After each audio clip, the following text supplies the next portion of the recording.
Hello everyone, welcome to my YouTube channel. And आज हम हमारा जो नेक्स्ट चैप्टर है वो स्टार्ट करने वाले हैं। पहले हमने पूरा एनिमल क्लासिफिकेशन जो है वो कंप्लीट कर दिया है। हर एक चीज़ मैंने डिटेल में समझा, 6 लेक्चर्स लगे हमें। एंड उसके बाद लास्ट लेक्चर में मैंने जो इम्पोर्टेंट PYQs है जो आपको बोर्ड्स में पूछे गए हैं उसको भी मैंने आपको सब सॉल्व करवाया है एंड बताया है। आज इस वीडियो में हम हमारा जो नया चैप्टर है that is life processes part 1 वो स्टार्ट करने वाले हैं। एंड अगेन यहाँ पे हर एक चीज़ हम डिटेल में पढ़ेंगे, हर एक चीज़ को हम अच्छे से कवर करेंगे, हर एक पार्ट को, टेक्स्ट बुक का हर एक टेक्स्ट को, ठीक है। So again welcome, life processes part 1 class 10 and my YouTube channel my study buddy, ठीक है। Okay, let's start. सबसे पहले हम स्टोरी जानेंगे एंड उसके बाद जो टेक्स्ट दिया है टेक्स्ट बुक में उसको भी हम रीड करेंगे, ठीक है। तो हमें पता है कि हमारे बॉडी में डिफरेंट टाइप के ऑर्गन्स हैं जो डिफरेंट फंक्शंस परफॉर्म करते हैं। हमने एनिमल क्लासिफिकेशन जब भी पढ़ा था तो मैंने आपको जो हायरार्की है वो बताया था कि पहले सेल्स होते हैं, सेल्स के बाद जो सिमिलर काइंड के सेल्स होते हैं वो कंबाइन करते हैं, टिश्यूज़ बनाते हैं, टिश्यू के बाद ऑर्गन, ऑर्गन के बाद ऑर्गन सिस्टम, और जब सारे ऑर्गन सिस्टम बॉडी में एक साथ लोकेट होते हैं तभी एक पूरा कंप्लीट ऑर्गेनिज्म बनता है, राइट। ओके, वैसे ही हमारे, जैसे मैंने आपको बताया कि हमारे बॉडी में डिफरेंट ऑर्गन सिस्टम्स है ना। रेस्पिरेटरी सिस्टम है, एक्सक्रीटरी सिस्टम है, रिप्रोडक्टिव सिस्टम है, सर्कुलेटरी सिस्टम है, नर्वस सिस्टम है, एंडोक्राइन सिस्टम है। तो ये जितने भी मैंने नाम लिए सब डिफरेंट काइंड के सिस्टम्स है, ऑर्गन सिस्टम्स। और ये जो ऑर्गन सिस्टम्स है हमारे बॉडी में, इट इज़ इम्पॉर्टेंट कि इनके बीच में कोऑर्डिनेशन हो।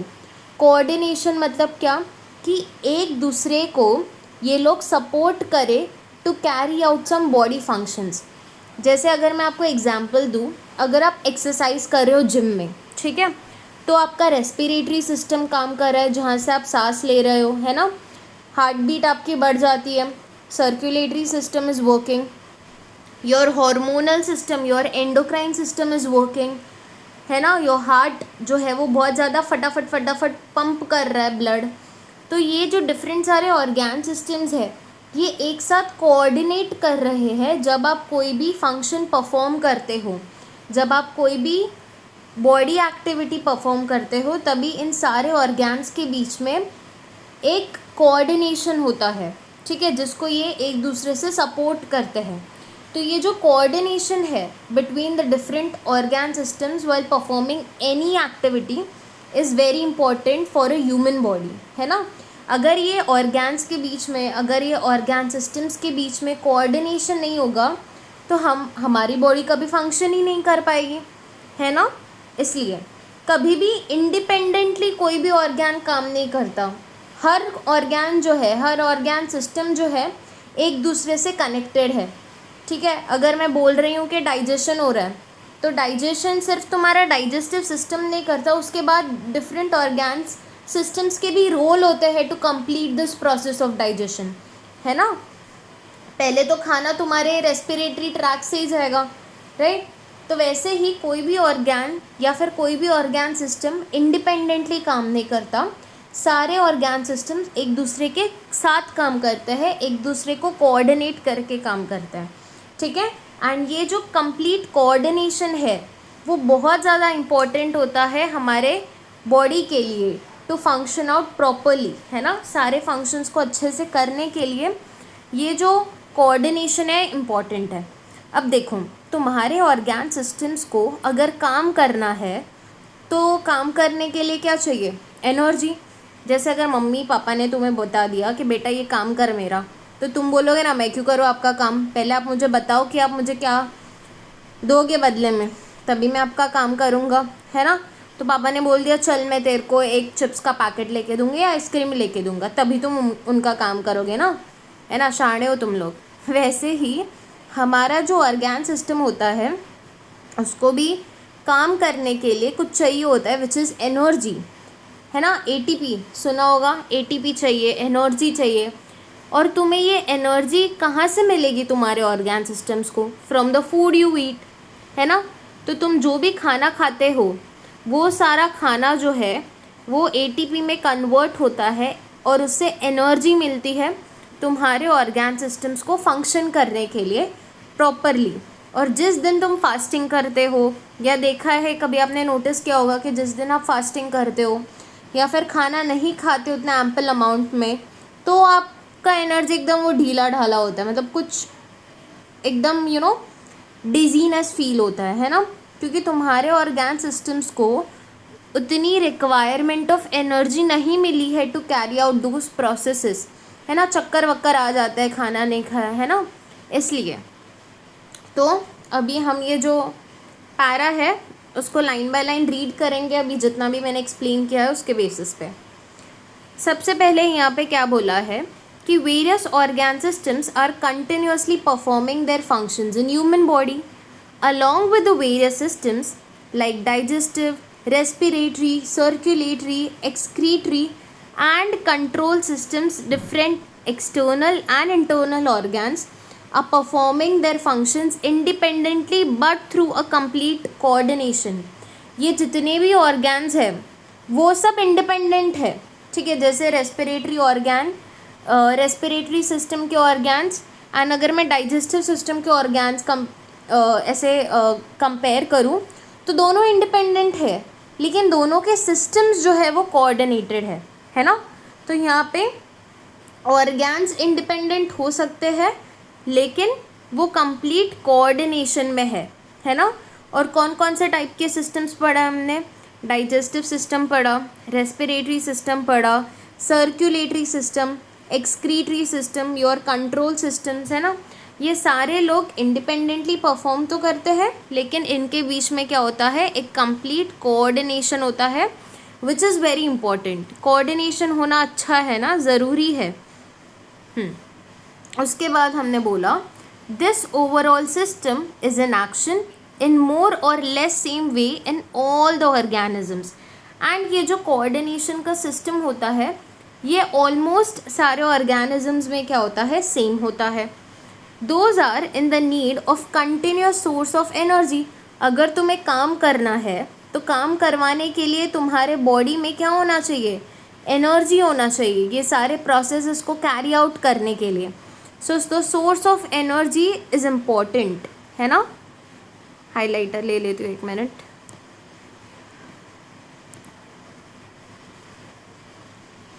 सो the energy is required for this processes.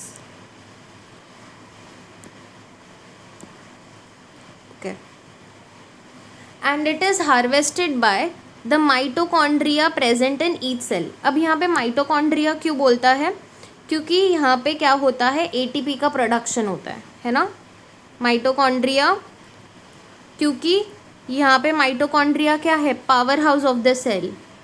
सुना है ना, इतना तो सबने सुना होगा कि mitochondria is the power house of the cell. क्यों? क्योंकि यहाँ पे एनर्जी का फॉर्मेशन होता है, एटीपी का फॉर्मेशन होता है, इसलिए हम बोलते हैं कि ये जो एनर्जी है हमें किधर से मिलती है, माइटोकॉन्ड्रिया। और ये माइटोकॉन्ड्रिया हमारे बॉडी के हर एक सेल में प्रेजेंट होता है, ठीक है, fine. It is not only like that only food stuff is sufficient for energy. ऐसा, अब ये देखो, ये हमें दिख रहे हैं different kind of food stuffs.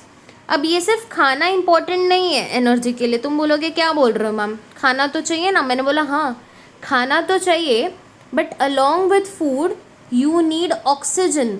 अब तुम बोलोगे मैम ऑक्सीजन की क्या ज़रूरत है, ये हम आगे पढ़ेंगे डिटेल में कि क्यों ऑक्सीजन की रिक्वायरमेंट होती है। क्योंकि जब तक तुम्हें ये खाना तो मिल गया लेकिन खाने के साथ अगर ऑक्सीजन नहीं है तो तुम एटीपी ही नहीं बना पाओगे, मतलब तुम एनर्जी ही नहीं बना पाओगे। तो खाना तो ज़रूरी है लेकिन खाने के साथ ऑक्सीजन ज़रूरी है जो इन कॉम्प्लेक्स मॉलिक्यूल्स को ब्रेक करने में हेल्प करेगा, ठीक है। So it is not like that only food stuff is sufficient for energy production but oxygen is also necessary, है ना। Okay, all these food stuffs and oxygen are transported to the cell via circulatory system. हमारा जो circulatory system होता है इसमें ये food stuffs भी travel होते हैं एंड उसके साथ ऑक्सीजन भी ट्रांसपोर्ट होता है एंड फिर ये सर्कुलेटरी सिस्टम में जाके इनका ब्रेक डाउन होता है, खाने का ब्रेक डाउन होता है एंड ब्रेक डाउन के बाद हमें एनर्जी मिलती है which is stored in the form of ATP. Besides, it is coordinated by the control system of the body, that is, each life processes contributes in its own way in the process of energy production. हर एक जो life form होता है उसका एक अपना खुद का तरीका होता है एनर्जी प्रोडक्शन का. अब जैसे हम एनर्जी प्रोड्यूस करते हैं ऐसा ज़रूरी नहीं है कि अमीबा भी ऐसा ही एनर्जी प्रोडक्शन करे, पैरामीशियम भी ऐसा ही एनर्जी प्रोडक्शन करे, है ना. तो यूनिसेल्युलर ऑर्गेनिजम्स के केस में जो वे होता है एनर्जी प्रोडक्शन का that is different as compare to the multi cellular organisms या फिर हमारे जैसे. सो इसलिए बोला है कि हर एक जो लाइफ प्रोसेस होता है वो अपने अपने तरीके से एनर्जी का प्रोडक्शन जो है वो उसके प्रोसेस में कंट्रीब्यूट करता है and functioning of all these life processes also requires the energy. ठीक है, तो एनर्जी प्रोडक्शन के लिए हमने क्या बोला कि अगर मुझे एनर्जी चाहिए तो मुझे एनर्जी कब मिलेगी, जब मेरे पास क्या है, जब मेरे पास खाना है, फूड है और फूड के साथ क्या है, ऑक्सीजन है. ये इम्पॉर्टेंट है. ठीक है, ऑक्सीजन जो है ना वो इम्पॉर्टेंट है कि खाना तो है ही लेकिन खाने के साथ फूड का और ऑक्सीजन का भी होना क्या है, बहुत ज़्यादा ज़रूरी है, तभी ही मुझे एनर्जी मिलेगी. तो ये खाना है और उसके साथ ऑक्सीजन है. अब ये हमें पता है मैक्रोन्यूट्रिएंट्स एंड माइक्रोन्यूट्रिएंट्स. मैक्रोन्यूट्रिएंट्स क्या होता है, ऐसे न्यूट्रिएंट्स जो हमारे बॉडी का मेजर, हमारे डाइट का जो मेजर पोर्शन बनाते हैं, which is your carbs, proteins and fats. ये तो सुना ही होगा, आजकल तो बहुत चलता है ना, जो जिम विम जाता है प्रोटीन इंटेक ज़्यादा होना चाहिए, प्रोटीन इंटेक ज़्यादा होना चाहिए. तो क्या होता है ये, क्या होता है कार्ब्स, क्या होता है प्रोटीन्स, क्या होता है फैट्स, उनके फूड सोर्सेस क्या है, ये हम आगे जानेंगे. अभी ये देखो, ये जो बच्चा है और ये क्या है, डिफरेंट ऑर्गन सिस्टम्स है जो कोऑर्डिनेशन में है. ब्रेन भी है, हमारा डाइजेस्टिव सिस्टम भी है, हमारा स्टमक भी है, किडनी भी है, बोन्स भी है, सर्कुलेटरी सिस्टम, स्किन, है ना. सारे ही हमारे के बॉडी के सिस्टम्स जो है वो क्या है, कोऑर्डिनेटेड है, एक दूसरे को सपोर्ट करते हैं. और अगर इन लोगों में झगड़ा हो गया या फिर इन्होंने अगर हमारे बॉडी सिस्टम्स को सपोर्ट नहीं किया, कोऑर्डिनेट नहीं किया, तो भाई हो गया ख़त्म, है ना, वी वोंट सर्वाइव. इसलिए इनके बीच में coordination is very important. Okay, अभी humans and other animals consume fruits and vegetables. Plants क्या है, ऑटोट्रॉफ्स है. ऑटोट्रॉफ्स क्या होते हैं मैम, ये आपने पढ़ा होगा कहीं ना कहीं आगे, बट स्टिल मैं अब आया है वर्ड तो एक्सप्लेन कर देती हूँ. एक होता है हेटेरोट्रॉफ्स एंड ऑटोट्रॉफ्स. ऑटोट्रॉफ्स क्या होता है, ऐसे ऑर्गेनिजम्स जो खुद का खाना खुद बनाते हैं. तुम बोलोगे मैम हमारी मम्मी भी खाना बनाती है, मतलब हम ह्यूमंस भी तो खुद का खाना खुद बनाते हैं. मैंने बोला नहीं बेटा, किचन में नहीं, अपने बॉडी के अंदर. तुम अपने बॉडी के अंदर थोड़ी ना खाना बनाते हो, नहीं ना, किचन में खाना बनाते हो. लेकिन ये जो हमारे प्लांट्स हैं ना, ये बॉडी के अंदर खाना बनाते हैं by the process of photosynthesis. तो इसलिए हमने प्लांट्स को क्या बोला है, ऑटोट्रॉफ्स, मतलब ऐसे ऑर्गेनिजम्स जो खुद का खाना खुद बनाते हैं. अब हेटेरोट्रॉफ्स क्या होता है, ऐसे ऑर्गेनिजम्स जो प्लांट पे डिपेंड होते हैं फॉर देयर न्यूट्रिशन. हम प्लांट को खाते हैं एनर्जी बनाने के लिए, तो हम क्या है, हेटेरोट्रॉफ्स. हेटेरोट्रॉफ्स ऐसे ऑर्गेनिजम्स है जो खुद का खाना खुद नहीं बना सकते एंड वो प्लांट्स पर डिपेंड होते हैं न्यूट्रिशन लेने के लिए. ठीक है, so they prepare their own food, है ना, प्लांट्स जो है वो खुद का खाना खुद बनाते हैं. They utilise some of the food for themselves whereas the remaining is stored in the various parts like fruits, leaves, stems, roots, etc. ये प्लांट्स क्या करते हैं, फोटोसिंथेसिस के प्रोसेस से पहले ही खुद का खाना खुद बना लेते हैं एंड उसके बाद ये लोग जितना इनको चाहिए होता है वो खा लेते हैं, और जो रह गया बस अब पेट भर गया, तो जो बचा हुआ खाना है ये अपने बॉडी के वेरियस पार्ट्स में स्टोर कर देंगे. जैसे फ्रूट्स में स्टोर किया खाना, लीव्स में खाना स्टोर किया, स्टेम में, रूट्स में खाना स्टोर किया.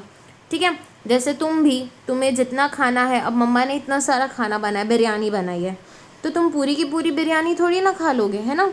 जितनी तुम्हें पेट भरने के लिए चाहिए उतना तुम खा लोगे, एंड बचा हुआ जो है वो मम्मा रेफ्रिजरेटर में रख देगी so that next day use हो सके। सिमिलरली यहाँ पे प्लांट्स जब खाना बनाते हैं फोटोसिंथेसिस से, तो उनको जितना खाना चाहिए होता है वो लोग कंज्यूम कर लेते हैं, एंड जो बचा हुआ खाना होता है वो अपने डिफरेंट पार्ट्स में स्टोर करके रखते हैं जो इनको आगे काम आएगा। और हम यही जो पार्ट्स के प्लांट होते हैं उनको कंज्यूम करते हैं और हमें उनसे एनर्जी मिलती है। So we consume all these various plants material and obtain different nutrients like carbohydrates, fats, proteins, vitamins and minerals. ठीक है, तो इसमें से कार्ब्स, फैट्स एंड प्रोटीन्स जो है वो मैक्रो न्यूट्रिएंट्स है, एंड विटामिन्स एंड मिनरल्स जो है ना वो हमारे माइक्रो न्यूट्रिएंट्स है। ठीक है, अभी यहाँ पे पूछा है कि which food materials do we consume to obtain this nutrients. तो कार्ब्स अलग होता है, प्रोटीन्स अलग होता है एंड फैट्स अलग होता है ना। तो देखो कार्ब्स के लिए क्या, तो ये यही पूछ रहे हैं कि कार्ब्स के लिए क्या क्या खाना चाहिए, प्रोटीन के लिए क्या खाना चाहिए, फैट्स के लिए क्या खाना चाहिए, सो दैट हमें ये एनर्जी मिल सके। तो यहाँ पे क्या बोला है टेक्स्ट बुक ने आगे कि वी ऑब्टेन, तो फिर हमारे सोर्स ऑफ कार्ब्स क्या होते हैं, क्या क्या कार्ब्स होते हैं। तो यहाँ पे बोला है सबसे पहले मिल्क हो गया, फ्रूट्स हो गए, जैगरी गुड़ हो गया, केन शुगर हो गया that is your sugar cane, vegetables हो गए, potato, sweet meats, cereals like wheat, maize, ragi, जवार, मिलेट, राइस एक्सेट्रा। इनसे सब से क्या मिलता है, हमें कार्बोहाइड्रेट्स मिलता है ना। तो कार्बोहाइड्रेट्स क्या क्या किससे मिलता है, मिल्क से, फ्रूट्स, जैगरीज, सीरियल्स, वेजिटेबल्स, पोटैटो, है ना। इन सब से हमें क्या मिलता है, कार्ब्स मिलता है। And also we get 4 kilo calorie energy per gram of carbohydrate. तो पर ग्राम ऑफ कार्बोहाइड्रेट मतलब 1 ग्राम कार्बोहाइड्रेट से अगर मैंने 1 ग्राम कार्बोहाइड्रेट कंज्यूम किया तो मुझे 4 किलो कैलोरी क्या मिलेगी, एनर्जी मिलेगी। ठीक है, तो ये पॉइंट इम्पॉर्टेंट है कि 1 ग्राम कार्बोहाइड्रेट से कितनी एनर्जी मिलती है, 4 kilo calorie. So we obtain 4 kilo calorie from 1 gram of carbohydrates. Proteins के 1 ग्राम से अलग एनर्जी मिलती होगी, फैट्स के 1 ग्राम से अलग एनर्जी मिलती होगी, लेकिन कार्ब्स के 1 ग्राम से 4 किलो कैलोरी। तो ये फिल इन द ब्लैंक्स में आ सकता है, ठीक है, इसलिए याद रखना, ठीक है, फिल इन द ब्लैंक्स में आ सकता है, समझा। सो वी गेट कितना, 4 kilo calorie from 1 gram of carbohydrates. ठीक है, अब many players are seen consuming some food stuffs during break of the game. तो अगर आपने क्रिकेट मैचेस देखा होगा तो वहाँ पे आपने देखा है कि कुछ कुछ टाइम का ना ब्रेक होता है और उसमें जो प्लेयर्स होते हैं वो कुछ कुछ च्यू करते रहते हैं, खाना खाते हैं। क्यों? बिकॉज वो एक इंस्टेंट सोर्स ऑफ एनर्जी होता है। जो कार्ब्स होते हैं ना, they are the instant source of energy. तो वहाँ पे जब उनको एनर्जी चाहिए होती है प्ले करने के लिए गेम में, तो वो कुछ फूड स्टफ्स को कंज्यूम करते हैं जो उनको फटाफट एनर्जी प्रोवाइड कर सकता है। ठीक है, अगर बहुत ज़्यादा थक गए तो। क्लियर है? ओके, अब हम नेक्स्ट इस पे जाते हैं। तो यहाँ पे क्या बोला है, the living organism and the energy production. In living organisms respiration occur at 2 levels. एक होता है बॉडी लेवल एंड एक होता है सेल्यूलर लेवल। तो हमारे केस में, ठीक है, ह्यूमंस के केस में इन्होंने क्या बोला है कि जो रेस्पिरेशन होता है वो 2 लेवल पे होता है। The first is the body level, ठीक है, जिसको हम ब्रीदिंग भी बोलते हैं, है ना, इसको हम क्या बोलते हैं, ब्रीदिंग भी बोलते हैं। एंड दूसरा जो लेवल होता है दैट इज़ सेल्यूलर लेवल, मतलब सेल में जाके। अब सबसे पहले हम इनके बीच में डिफरेंस पढ़ेंगे, that what is the difference between breathing and respiration. Breathing क्या होता है, जब भी हम ऑक्सीजन को इनहेल करते हैं एंड कार्बन डाइऑक्साइड को एक्सहेल करते हैं, दैट इज़ ब्रीदिंग, है ना। Intake of oxygen and exhaling carbon dioxide, exhale carbon dioxide, तो इसको हम क्या बोलते हैं, ब्रीदिंग बोलते हैं। कि मैंने सांस अंदर ली, मतलब ऑक्सीजन अंदर लिया एंड कार्बन डाइऑक्साइड को बाहर छोड़ा, सो दैट इज़ ब्रीदिंग, जो हमारा बॉडी लेवल पे रेस्पिरेशन है। और दूसरा सेल्यूलर लेवल ऑफ रेस्पिरेशन, मतलब क्या कि जब भी हमारा जो खाना हमने कंज्यूम किया है वो हमारे बॉडी में जाएगा एंड बॉडी लेवल में जाके हमने जितना भी फूड स्टफ्स को कंज्यूम किया है वो पहले ब्रेक डाउन होंगे इनटू सिंपल कंपोनेंट्स, ठीक है। तो उनका ब्रेक डाउन होगा एंड उसमें फिर ऑक्सीजन एंटर होगा और उससे हमें क्या मिलेगी, एनर्जी मिलेगी which is stored in the form of ATP, है ना। जैसे अगर मैंने आपको बोला कि मैंने कार्ब्स कंज्यूम किया है ना, तो कार्ब्स जो है जो वो अंदर जाके, अब कार्ब्स जो है ना वो एक मोटा लेयर है ना, एक मोटा है, तो उसको कार्ब्स को पहले हमें सिंपल कंपाउंड में ब्रेक करना पड़ेगा। और कार्ब्स का जो सिंपल होता है दैट इज़ ग्लूकोज, है ना। फिर ये ग्लूकोज इजीली टूट जाता है, कार्ब इजीली नहीं टूट सकते, इससे हमें एनर्जी नहीं मिलती। ग्लूकोज को जब हम ब्रेक डाउन करेंगे एंड ऑक्सीजन के साथ कंबाइन करेंगे तो हमें एनर्जी मिलेगी। सिमिलरली दूसरा अगर मैं ले लूँ प्रोटीन्स, है ना, प्रोटीन्स का सिंपल कंपाउंड क्या है, it is amino acids, amino acids है। तो हम पहले प्रोटीन को किस में ब्रेक डाउन करेंगे, अमाइनो एसिड्स में ब्रेक डाउन करेंगे एंड फिर हमें क्या मिल जाएगा, उससे एनर्जी मिल जाएगी, है ना, ऑक्सीजन के प्रेजेंस में जाके एनर्जी मिल जाएगी। एंड तीसरा क्या है हमारा, फैट्स है। फैट्स किस में ब्रेक डाउन होगा, फैट्स का जो ब्रेक डाउन है वो किस में होगा, फैटी एसिड्स में होगा। तो ये फैटी एसिड्स में ब्रेक डाउन होगा इसका एंड फिर हमें क्या मिलेगा, ऑक्सीजन मिलेगा। और इसके बाद क्या मिलेगी हमें, सबसे एनर्जी मिलेगी which is stored in the form of ATP. तो ये जो है ये हमारे सेल्स में हो रहा है। So this is your cellular level of respiration, ठीक है। इसलिए बोला है कि दो टाइप के रेस्पिरेशंस होते हैं, एक होता है बॉडी लेवल जहाँ पे हम इनहेल करते हैं ऑक्सीजन को एंड एक्सहेल करते हैं कार्बन डाइऑक्साइड को, that is body level respiration. And cellular level क्या होता है, जहाँ पे हम कॉम्प्लेक्स कंपाउंड्स को सिंपल कंपाउंड्स में ब्रेक डाउन करते हैं and then in the presence of oxygen हम उससे एनर्जी बना रहे हैं, एटीपी को स्टोर कर रहे हैं, जो आगे हमारे बॉडी फंक्शंस को करने के लिए, रन करने के लिए यूज़ होगा, ठीक है। Oxygen and carbon dioxide are exchanged between body and surrounding in case of respiration which is occurring at the body level, यही मैंने एक्सप्लेन किया। और सेल्यूलर लेवल के रेस्पिरेशन पे हमने क्या बोलाया कि फूड स्टफ्स को हम क्या करते हैं, ऑक्सीडाइज करते हैं विद और विदाउट ऑक्सीजन। ये हम आगे पढ़ेंगे कि ऑक्सीडेशन भी दो टाइप्स के होते हैं, जिसके बेसिस पे आप आगे के दो प्रोसेसेस देखते हो। विदाउट ऑक्सीजन जो होता है वो होता है anaerobic respiration.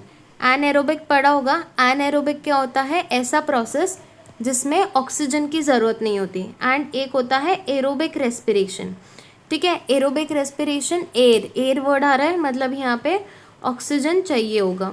And anaerobic, N A यहाँ पे क्या है, एब्सेंट, मतलब यहाँ पे ऑक्सीजन क्या है, एब्सेंट होता है, उसको हम बोलते हैं एनएरोबिक रेस्पिरेशन, जो सेल्यूलर लेवल पे होता है।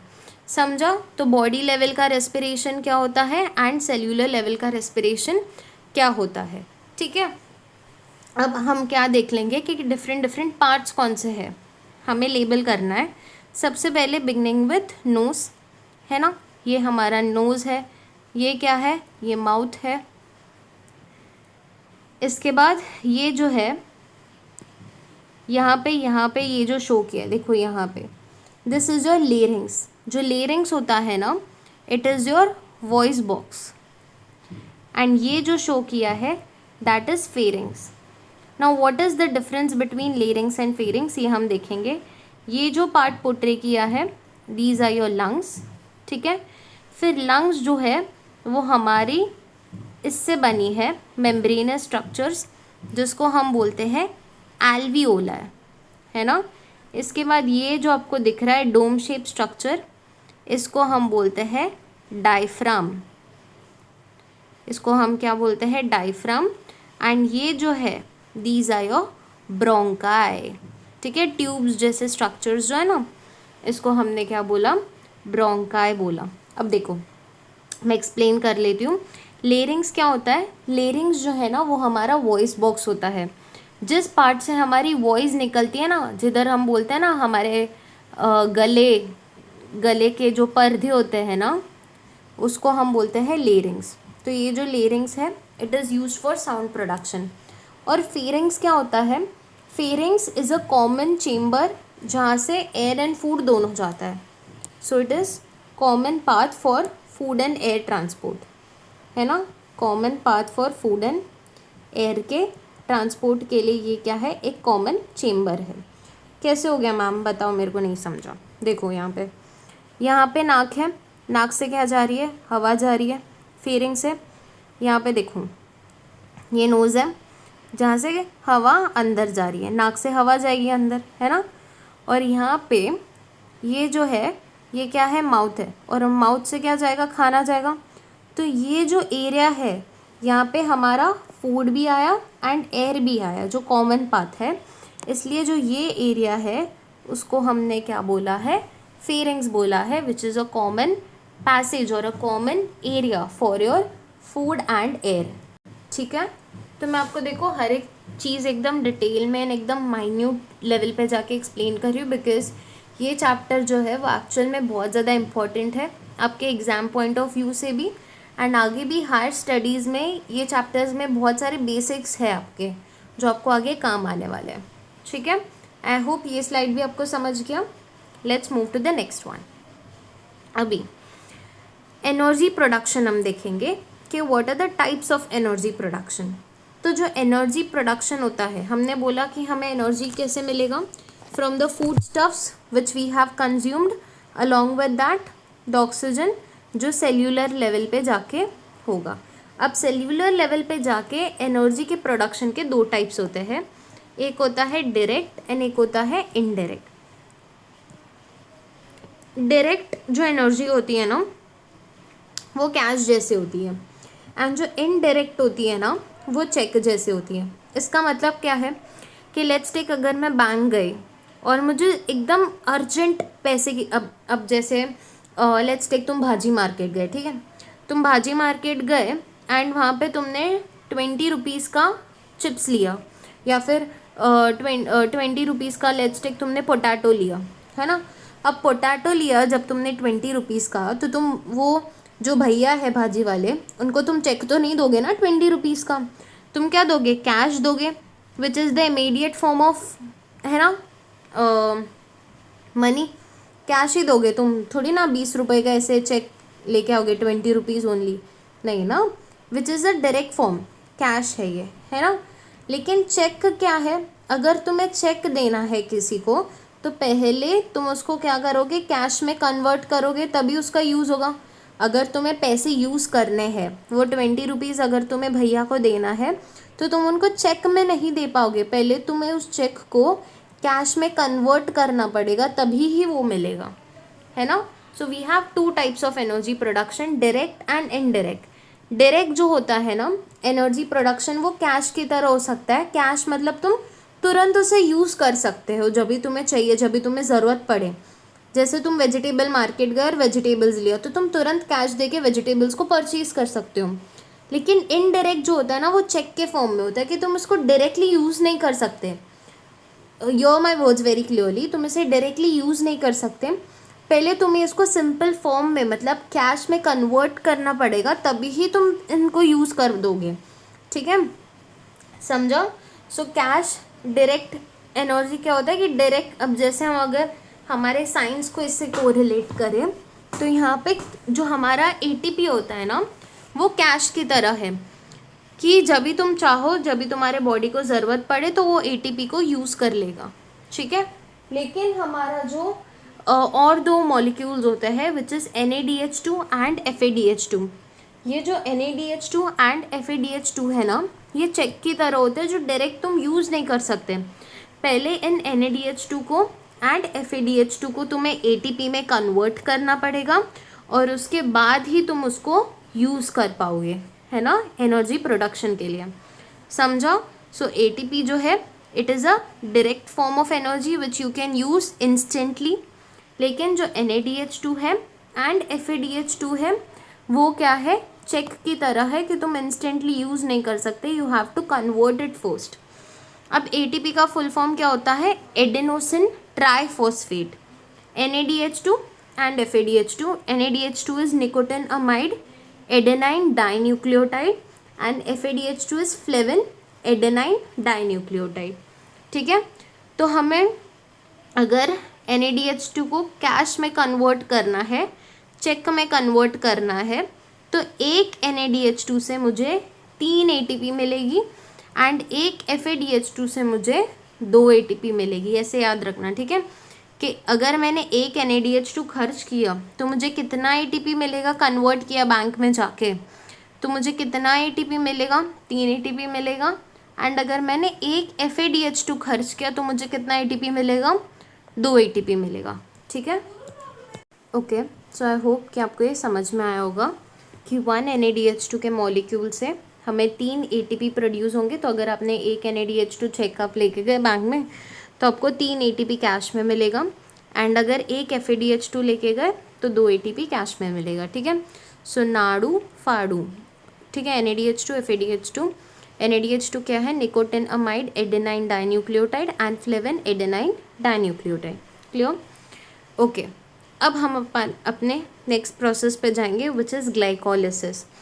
ठीक है, तो ग्लाइकोलिसिस रीड करने से पहले मैं आपको जो बेसिक मैंने चार्ट बनाया है पहले उसके थ्रू एक्सप्लेन करूँगी एंड देन हम पूरा जो पैरा है वो हम क्या करेंगे, रीड करेंगे। ठीक है, अब सबसे पहले हमने यहाँ पे देख लेते हैं कि carbohydrates of the food that we consume every day are mainly utilize for production of energy. देखो, अगर मैं आपको बताऊं कि हमारे पास 3 टाइप के मैक्रोन्यूट्रिएंट्स है, we have carbs, we have fats and we have proteins.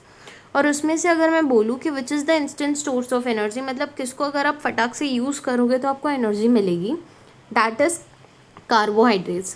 कि कार्बोहाइड्रेट्स जो है वो आपको इंस्टेंट सोर्स ऑफ एनर्जी देता है। इसलिए कभी अगर आपको चक्कर वक्कर आते हैं तो आप डायरेक्ट ग्लूकॉन-डी पीते हो। क्यों? क्योंकि उसमें ग्लूकोज होता है एंड ग्लूकोज जो है वो फटाफट डाइजेस्ट होके एनर्जी प्रोड्यूस करता है हमारे बॉडी में। ठीक है, इसलिए जो कार्ब्स हम कंज्यूम करते हैं दे आर मेनली यूज्ड। तो हायरार्की क्या होता है कि सबसे पहले कार्ब्स यूज़ होता है, फिर प्रोटीन्स एंड एंड में जाके फैट्स यूज़ होता है। This energy is obtained in the form of ATP. For this purpose, glucose, which is a type of carbohydrate, is oxidized step by step in the cells. This is known as cellular respiration. तो हमने बोला कि carbohydrates जो है वो किस में convert होगा, ग्लूकोज में कन्वर्ट होगा, है ना, एंड ऑक्सीजन के प्रेजेंस में स्टेप बाय स्टेप इसका ब्रेक डाउन होगा जिसके वजह से हमें एनर्जी मिलेगी in the form of ATP. Cellular respiration occurs among the living organisms by 2 methods. एक जो हमने मेथड पढ़ा which is aerobic respiration and दूसरा is anaerobic respiration. Aerobic respiration क्या होता है, जहाँ पे ऑक्सीजन इन्वॉल्व होता है, वेयर ऑक्सीजन इज इन्वॉल्व, उसको हम क्या बोलते हैं, aerobic respiration. And anaerobic respiration क्या होता है, जहाँ पे ऑक्सीजन का यूज़ नहीं होता, जहाँ पे ऑक्सीजन इन्वॉल्व नहीं होता है। ठीक है, फाइन। अब ग्लाइकोलिसिस का मतलब क्या होता है, ग्लाइकोस मतलब ग्लूकोस और ग्लूकोस मतलब शुगर। सो यहाँ पे ये हमने क्या बोला कि ग्लाइको का मतलब क्या है, ग्लूकोस, और ग्लूकोस मतलब शुगर एंड लाइसिस मतलब ब्रेक डाउन। तो जब भी हम शुगर का ब्रेक डाउन करते हैं, so break down of sugar, ठीक है, उसको हम क्या बोलते हैं, glycolysis. So what is glycolysis, glucose का ब्रेक डाउन, शुगर का ब्रेक डाउन जो होता है उसको हम बोलते हैं ग्लाइकोलाइसिस। एंड ग्लाइकोलाइसिस किधर होता है, it occurs in the cytoplasm of the cell. किधर होता है, साइटोप्लाज्म में होता है। ठीक है, and it is a type of cellular respiration. और एक बात याद रखना कि जो ग्लाइकोलिसिस होता है ना वो सब ऑर्गेनिजम्स में होता है।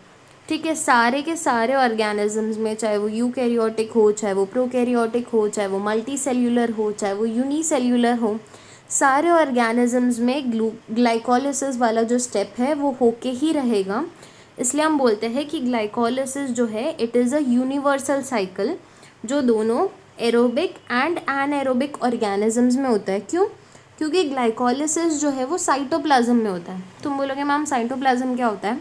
जब तुमने सेल को देखा है ना, अगर ये हमारा सेल है, सेल में डिफरेंट काइंड के ऑर्गेनल्स होते हैं एंड जो बचा हुआ जो फ्लूइड प्रेजेंट होता है ना सेल में, वो पानी पानी जैसा फ्लूइड, अगर मैंने सारे ऑर्गेनल्स को निकाल दिया तो जो बचा हुआ फ्लूइड रहेगा ना, उस फ्लूइड को हम क्या बोलते हैं? साइटोप्लाज्म बोलते हैं, जिसमें सारे ऑर्गेनल्स प्रेजेंट है ना। तो साइटोप्लाज्म तो सब ऑर्गेनिजम्स में प्रेजेंट होता है, इसलिए जो हमारा ग्लाइकोलिसिस का स्टेप है, it is a universal cycle. So glycolysis क्या है? यूनिवर्सल साइकिल है। एंड ग्लाइकोलिसिस को ना 3 साइंटिस्ट ने डिस्कवर किया था, which is एम्डन, Meyerhof and Parnas. इसलिए हम इसको EMP पाथवे भी बुलाते हैं, एम्डन, मियरहूफ एंड पारनास। इसलिए हम ग्लाइकोलिसिस को क्या बुलाते हैं? EMP pathway. अब ये जो ग्लाइकोलिसिस वगैरह है ना, ये लोग या तो तुम्हें शॉर्ट नोट्स में पूछ सकते हैं या तो तुम्हें मेनली डिस्टिंग्विश बिटवीन में पूछ सकते हैं। तो तुम्हें ये पॉइंट्स रिमेंबर करना इंपॉर्टेंट है कि what is glycolysis? It is the break down of sugar. Where does it occur? Inside the cytoplasm. इसको हम EMP पाथवे भी बुलाते हैं। क्यों? क्योंकि 3 साइंटिस्ट एम्डन, मियरहूफ एंड पारनास ने इनको डिस्कवर किया था, इसलिए हम इसको EMP पाथवे भी बुलाते हैं। तो यहाँ पे लिख दो कि it is also known as EMP pathway. ठीक है, तो यहाँ पे हम देखते हैं कि क्या होता है ग्लाइकोलिसिस। तो ग्लाइकोलिसिस जो होता है ना, फर्स्ट सबसे पहले it is incomplete oxidation of glucose. अभी हम यहाँ पे देखेंगे। अब सबसे पहले हम 2 टाइप के ऑक्सीडेशन होते हैं, एक होता है कंप्लीट ऑक्सीडेशन एंड एक होता है इनकम्प्लीट ऑक्सीडेशन। अब what is complete oxidation? Glucose जो होता है ना, आपने पढ़ा होगा C6H12O6 होता है ना। ग्लूकोज क्या होता है? C6H12O6, मतलब 6 कार्बन के मॉलिक्यूल्स होते हैं, उसको हम क्या बोलते हैं? ग्लूकोज। तो ये हमारा ग्लूकोज है विच इज़ 6 कार्बन के मॉलिक्यूल्स। अगर मैंने सारे के सारे जो बॉन्ड्स है इनको ब्रेक कर डाला, हर कार्बन को मैंने अलग कर डाला, मतलब हर एक कार्बन को मैंने तोड़ दिया, तो उसको हम बोलते हैं कंप्लीट ऑक्सीडेशन, जहाँ से मुझे 6 कार्बन डाइऑक्साइड मिलेगा। तुम बोलोगे कार्बन डाइऑक्साइड कैसे? ऑक्सीडेशन क्या होता है? एडिशन ऑफ ऑक्सीजन, मतलब मैंने ऑक्सीजन को ऐड किया तो कार्बन और oxygen, carbon dioxide, carbon dioxide, carbon dioxide, तो यहाँ पे जाके मेरे को 6 कार्बन डाइऑक्साइड मिलेंगे अगर मैं कंप्लीट ऑक्सीडेशन करती हूँ।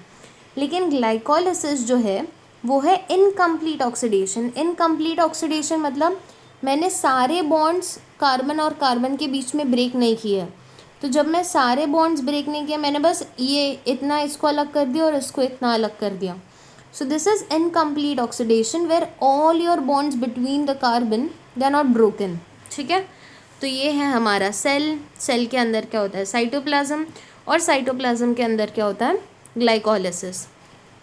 तो ये सेल है, इसके अंदर ये ऑर्गेनल्स है, इन सबको अगर मैं निकाल दूँ तो ये जो बचा हुआ ब्लू कलर का जो फ्लूइड है वही क्या है? साइटोप्लाज्म है।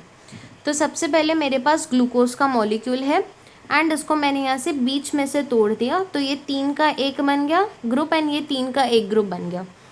ठीक है, ग्लूकोज कितने कार्बन का था? 6 कार्बन का था, है ना। तो मैंने इसको 3 में ऐसे इसको डिवाइड कर दिया, इसको 3 में ऐसे डिवाइड कर दिया। So this is incomplete oxidation, जहाँ पे सारे बॉन्ड्स ब्रेक नहीं हुए। सारे बॉन्ड्स ब्रेक होते तो कंप्लीट ऑक्सीडेशन होता, लेकिन यहाँ पे सारे बॉन्ड्स ब्रेक नहीं हुए, इसलिए इनकम्प्लीट ऑक्सीडेशन है। तो बीच में से मैंने बस इसको कट कर दिया, तो मुझे ये 3 कार्बन का एक ग्रुप मिल गया और ये 3 कार्बन का दूसरा ग्रुप मिल गया। तो ये 3 कार्बन के एक ग्रुप को हम क्या नाम देते हैं? Pyruvic acid. तो ग्लाइकोलिसिस क्या होता है? जब एक मॉलिक्यूल ऑफ ग्लूकोज से मुझे 2 मॉलिक्यूल्स ऑफ पायरुविक एसिड मिल रहे हैं, उसको मैं बोलती हूँ ग्लाइकोलिसिस। बस तुम्हारे टेक्स्ट बुक में यही दिया है ग्लाइकोलिसिस। आगे जब आप हायर स्टैंडर्ड्स में जाओगे तो स्टेप बाय स्टेप आपको देंगे कि क्या होता है, लेकिन आपके लेवल तक बस इतना इम्पोर्टेंट है कि जब एक molecule of glucose 2 molecules of pyruvic acid में ब्रेक डाउन हो जाता है, जब उसको हम बोलते हैं ग्लाइकोलिसिस। ठीक है, so 1 molecule of glucose breaks down into 2 molecules of pyruvic acid. ये जो 3 कार्बन का एक ग्रुप है इसको हम बोलते हैं पायरुविक एसिड, ठीक है। अब यहाँ पे जब ये प्रोसेस हो रहा है, जब एक ग्लूकोज मॉलिक्यूल टूट के 2 पायरुविक एसिड में कन्वर्ट हो रहा है, तो उस टाइम पे मुझे क्या क्या मिल रहा है। सबसे पहले I get 2 ATP, 2 NADH2 and पानी मिलेगा, तो 2 नाड़ू मिलेगा। तो यहाँ पे याद रखना कि 2 2 मिलेगा सब। क्यों? तो तुम ऐसे याद रख सकते हो कि एक ग्लूकोज 2 में डिवाइड होगा ना, तो यहाँ पे 2 ATP, मैं बस याद करने के लिए बता रही हूँ, ऐसा कोई लॉजिक नहीं है इसका कि एक ग्लूकोज है उसको हमने 2 में कन्वर्ट किया तो 2 ATP मिलेगा, 2 NADH2 मिलेगा, ठीक है। तो यहाँ पे 2 ATP, 2 NADH2 एंड कुछ वाटर मिलेगा। तो वाटर क्या है? हमारा बाय प्रोडक्ट है एंड ये हमारे प्राइमरी प्रोडक्ट है।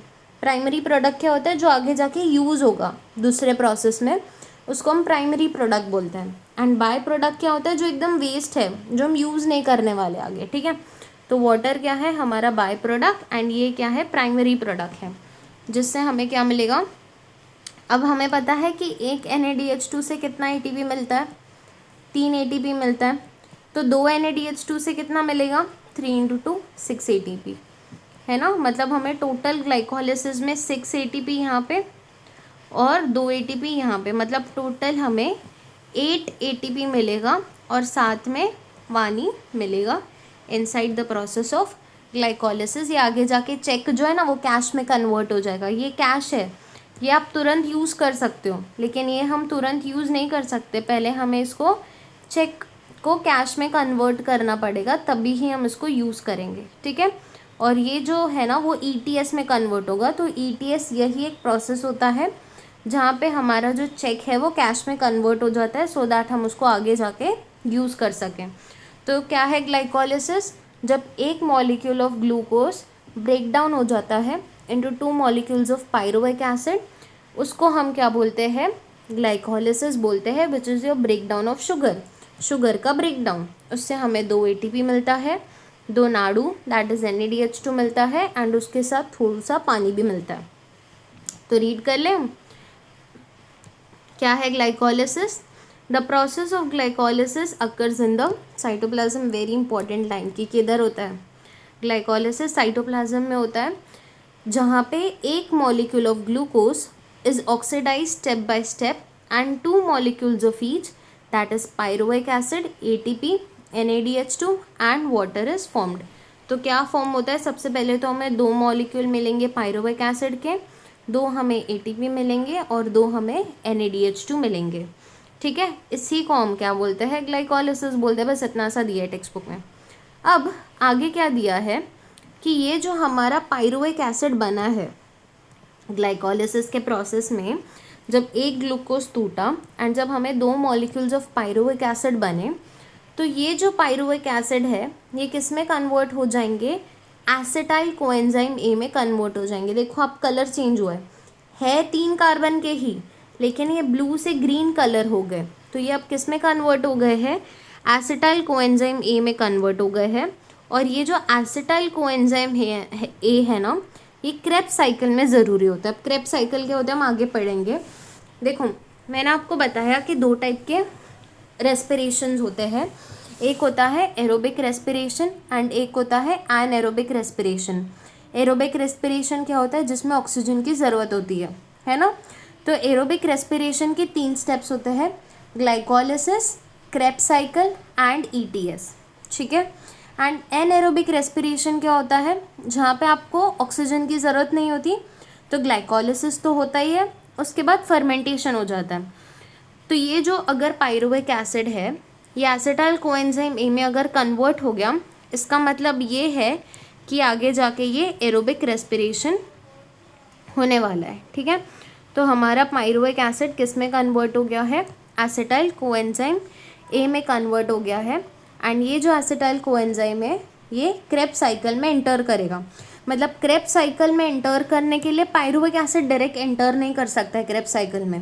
उसके लिए आपको पहले एसिटाइल कोएंजाइम A में पायरुविक एसिड को कन्वर्ट करना पड़ेगा, तभी ही जाके क्रेब्स साइकिल जो है वो स्टार्ट होगी, ठीक है। इसलिए जो पायरुविक एसिड है it should be converted into acetyl coenzyme A and this acetyl coenzyme A will enter into the Krebs cycle and आगे का प्रोसेस होगा, ठीक है। तो जब पायरुवेक एसिड एसिटाइल कोएंजाइम में कन्वर्ट होता है तो हमें 2 NADH2 मिलता है and 2 molecules of carbon dioxide मिलता है। तो ग्लाइकोलिसिस से हमें क्या मिलता है, 2 ATP, 2 NADH2, 2 pyruvic acid and water का मॉलिक्यूल फ्रॉम ग्लाइकोलिसिस।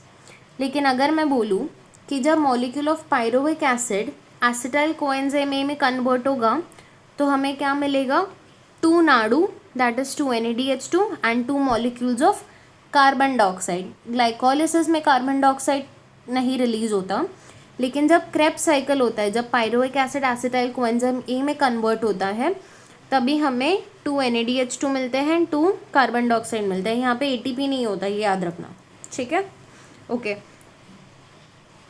यहाँ पे हम रीड कर लेते हैं हमारा जो टेक्स्ट बुक दिया उसमें क्या बोला है। The molecules of pyruvic acid which is formed in the process of glycolysis, it is now converted into the molecules of acetyl coenzyme A, and along with that 2 molecules of NADH2 and 2 molecules of carbon dioxide are released during this process। तो I hope word by word आपको हर एक point जो है glycolysis का वो समझ में आया है कि होता क्या है, ठीक है। तो ये पूरा हमारा ग्लाइकोलिसिस है, और ये जो है मैंने ये फ्लो चार्ट बस आपको एक्सप्लेन करने के लिए लाया है। वैसे तो इससे ही एकदम क्लियर हो जाएगा पूरा ग्लाइकोलिसिस, बट स्टिल ये एक्सप्लेन करने के लिए मैंने लाया है कि इजी पड़ जाएगा। तो सबसे पहले हमारे पास ग्लूकोज है जो 6 कार्बन का है, इसको हम स्प्लिट करेंगे 3 कार्बन के 2 मॉलिक्यूल्स में। तो ये एक ग्लूकोज 3 कार्बन के 2 मॉलिक्यूल्स में स्प्लिट हो जाएगा एंड ये क्या बन जाएगा, पायरुवेक एसिड। जब ये पायरुवेक एसिड बनेगा तो हमें क्या मिलेगी, एनर्जी मिलेगी, ठीक है। क्या मिलेगी, इससे एनर्जी मिलेगी, जहाँ पे हमें 2 ATP मिलेगा एंड 2 NADH2 मिलेगा एंड उसके साथ वाटर भी मिलेगा, है ना।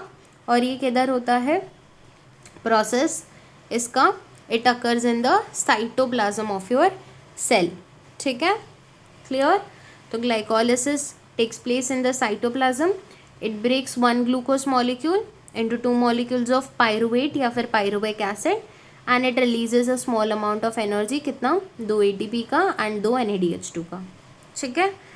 तो यही मैंने आपको एक्सप्लेन किया था कि on the fate of pyruvic acid, अब एक बार पायरुवेक एसिड बन गया ना तो ये 2 रास्ते पे जा सकता है, aerobic respiration and anaerobic respiration.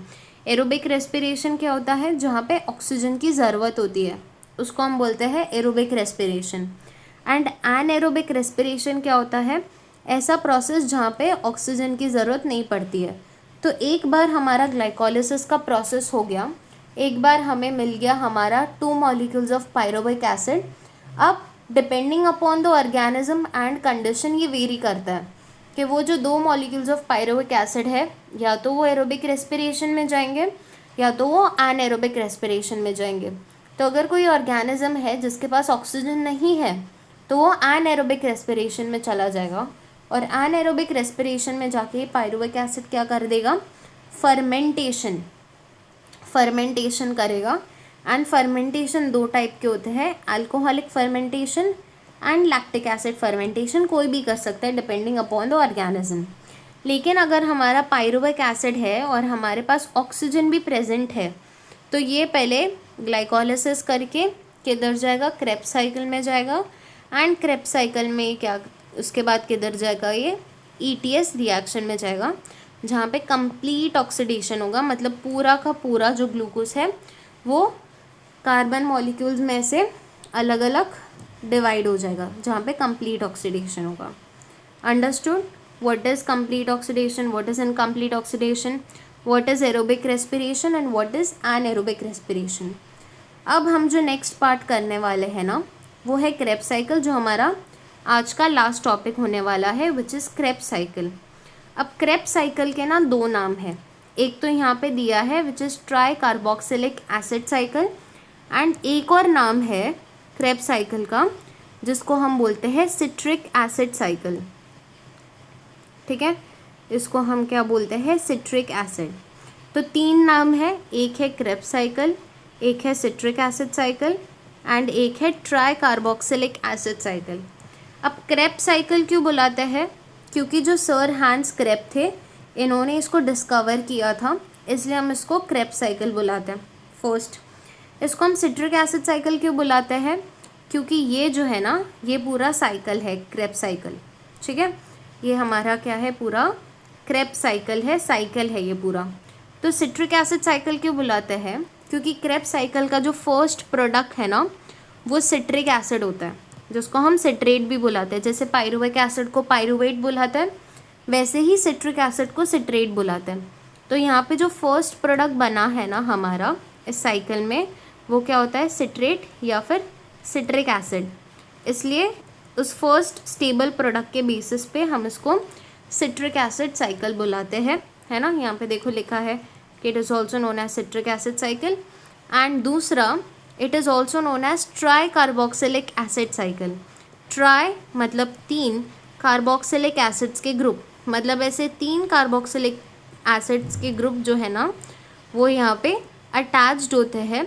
इसके वजह से हम इसको ट्राई कार्बोक्सिलिक एसिड साइकिल भी बुलाते हैं। आई होप आपको तीनों नाम क्लियर है, क्यों हम इसको सिट्रिक एसिड साइकिल बुलाते हैं, क्यों हम इसको ट्राई कार्बोक्सिलिक एसिड साइकिल बुलाते हैं, क्यों हम इसको क्रेब्स साइकिल बुलाते हैं, ठीक है। तो हम ये पैरा रीड करेंगे। सबसे पहले हम उसके स्टेप्स लर्न कर लेते हैं। अब सबसे पहले हमने ये पढ़ा था कि ग्लाइकोलिसिस किधर होता है, साइटोप्लाज्म में होता है ना। साइटोप्लाज्म में होता है हमारा ग्लाइकोलिसिस। और अगर हमारा ग्लाइकोलिसिस के बाद अगर हमारा ऑर्गेनिज्म एरोबिक रेस्पिरेशन शो करता है, मतलब जहाँ पे उसके पास ऑक्सीजन है, तभी ही वो क्रेब्स साइकिल में एंटर करेगा। अगर उसके पास ऑक्सीजन नहीं होगा तो डायरेक्ट फर्मेंटेशन कर देगा, which is alcoholic and lactic acid fermentation. लेकिन अगर उस ऑर्गेनिज्म के पास ऑक्सीजन की अवेलेबिलिटी है एंड अगर वो एरोबिक ऑर्गेनिज्म है, तो वो क्या कर देगा, क्रेब्स साइकिल करेगा। एंड क्रेब्स साइकिल किधर होता है, माइटोकॉन्ड्रिया में ऑपरेट होता है। And mitochondria is what, your power house of the cell.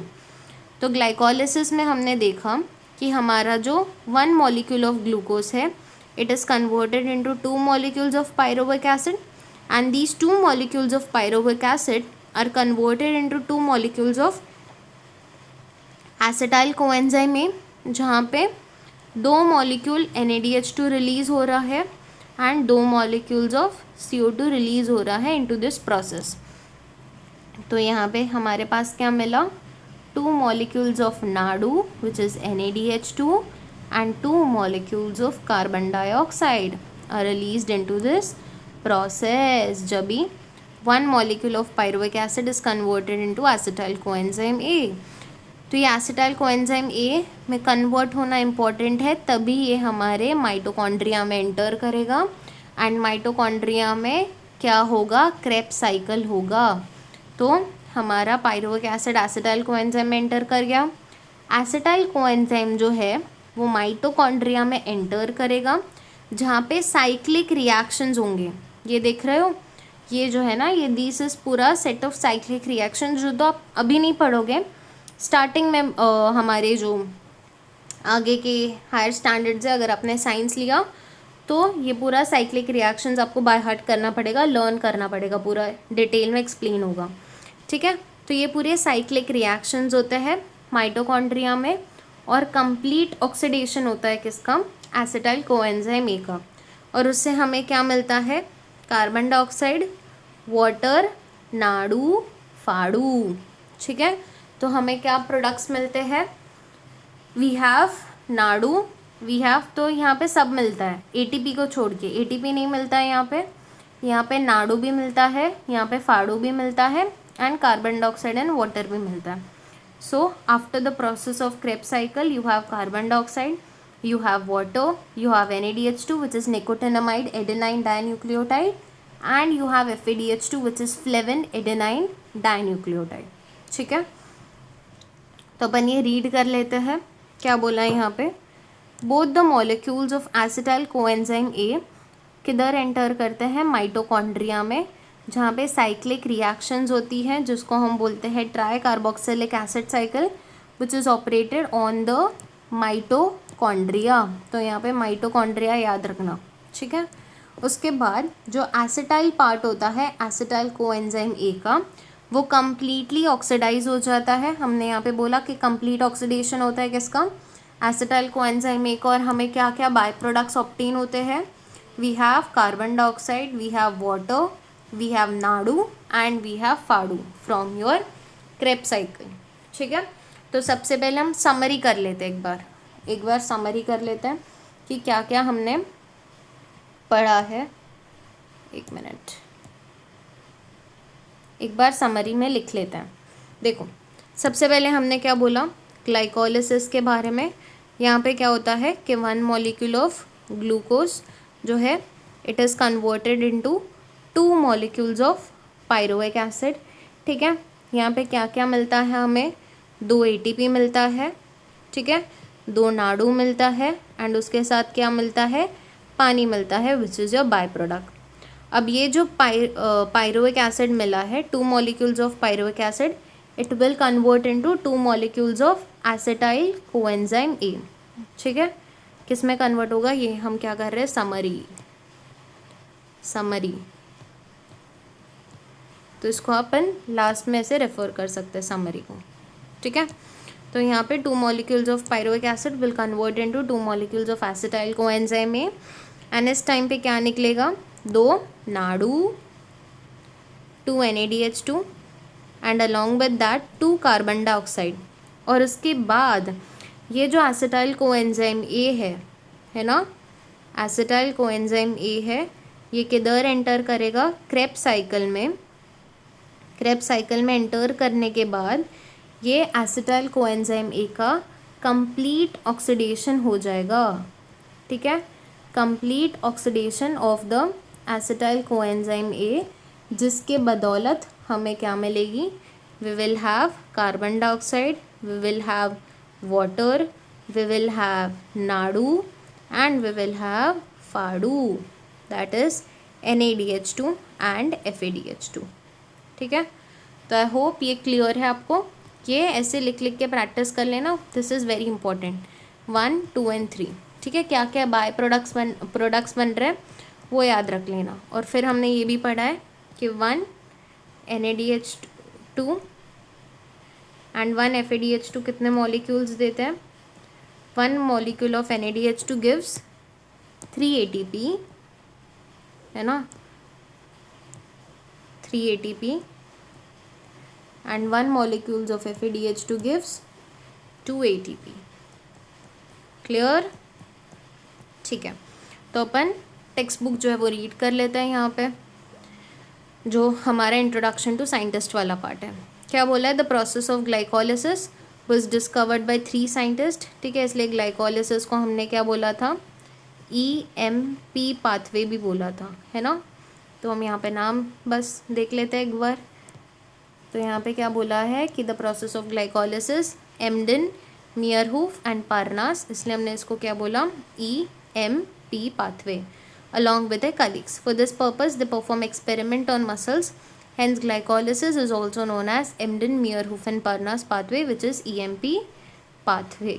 ठीक है, ये हमने ग्लाइकोलिसिस के बारे में पढ़ा। एंड दूसरा हमने क्रेब्स के बारे में पढ़ा कि the cyclic reactions of tricarboxylic acid cycle किसने डिस्कवर किया था, सर हैंस क्रेब ने, इसलिए हम इसको क्रेब साइकिल भी बुलाते हैं। इसके लिए इनको नोबेल प्राइज़ भी मिला था। ठीक है, इनकी डिस्कवरी के लिए इनको नोबेल प्राइज़ भी मिला था। So this is about Krebs cycle and glycolysis, aerobic respiration and aerobic respiration, complete oxidation and incomplete oxidation. I hope कि ये कंप्लीट समझा आपको। ये जो है ये पूरा क्रेब साइकिल है, शो किया है। ठीक है, इतना डिटेल में ये जानने की ज़रूरत नहीं है। So that's it for today. आज हमने बहुत इंपॉर्टेंट टॉपिक्स पढ़े हैं, एकदम बेसिक से पढ़ा है, एकदम अच्छे से देखा है हमने, और टेक्स्ट बुक की हर एक लाइन भी रीड की है। तो I hope it's clear for you and आपको समझ में आया है। नेक्स्ट लेक्चर में हम इसका आगे का जो चैप्टर है उसको हम कंटिन्यू करेंगे। Till that, thank you so much and please subscribe my channel and bye bye.